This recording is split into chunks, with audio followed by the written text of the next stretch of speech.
how to turn on reduced motion on Discord. First is by opening your Discord app and then click on the three lines found on the upper left corner of the screen or swipe right like this one. And then go to your home page or your profile picture found on the lower right corner of the screen. Scroll down until you reach App Settings. Under App Settings, you may see Accessibility. Click on Accessibility. Scroll down and you may be able to see Reduced Motion right here.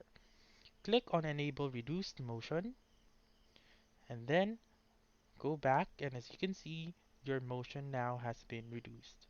So you may now go back to your servers, and then as you can see, the motions has been reduced now.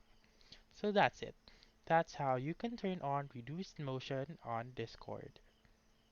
So that's all for this video. Let me know in the comments section if this works out for you. For more helpful tutorials like this, please subscribe to our channel and don't forget to click that notification bell. Thank you for watching and have a wonderful day.